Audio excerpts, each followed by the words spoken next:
Здравейте! Това е първи епизод на Solar Talks, едно онлайн предаване, в рамките на което провеждаме разговори за соларната индустрия с експерти в сектора. Аз съм Кирил Безпалов, главен редактор на PivNews BG, а днес съм поканял Асен Гинев, технически директор в Arsa Energy.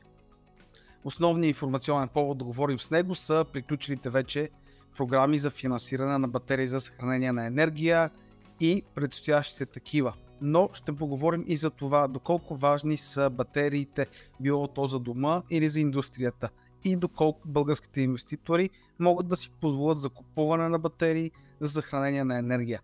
Здравей, Асене! Нека започнем с това за какво най-общо казано се използват батерии за соларни централи. Здравей, Кирил! Благодаря за поканата.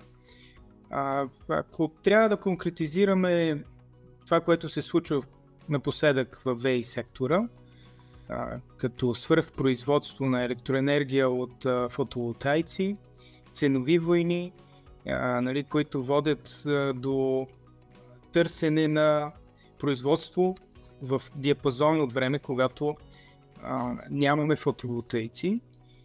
Един от начините да оптимизираме производството на електроенергията е да го съхраниме и точно това е един тласък, който се наблюдава в последно време в Европа.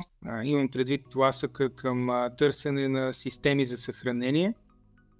И ако до преди няколко години това беше екзотика в европейската система, говориме за средни и големи системи за съхранение на енергия, то вече това придобива така доста реални измерения и вече е нещо нормално към мрежата да бъдат присъединявани големи батерийни системи.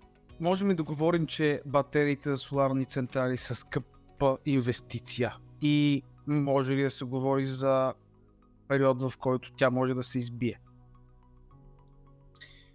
Със сигурност това е инвестиция, която повечето хора искат да сметнат кога ще е възвръщаемостта на една такава система, защото първоначалната инвестиция е това, което ще бъде най-големия разход. Това са системи, които стандартно не изискват голямо сервизиране, както други производители на енергия.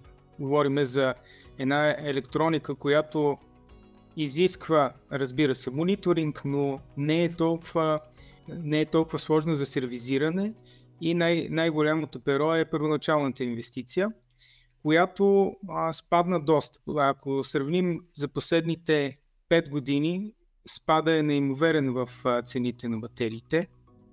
Неколкократно спаднаха цените за инвестицията и ще продължават да спадат, като това се дължи до голяма степен на факта, че суровините за батериите спаднаха много и разбира се от свръхпредлагане, което се наблюдава от китайския пазар.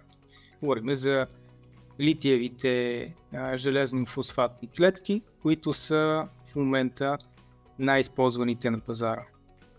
Наскоро приключиха 2 програми за финансиране на индустриални батерии. Задава се още една, но много инвеститори в сектора, казано на разговорен език, не могат да се доредат и не са допустими до такова финансиране. Струва ли си да се инвестира в батерии, ако няма държавно финансиране? Какво мислите? Разбира се, че се струва. Това са няколко различни фактора и ако човек е тръгнал да инвестира в батерии, той винаги трябва да погледне от тази гледна точка каква добавена стойност има за мен една система за съхранение на енергия. Не само възвръщаемост, независимост.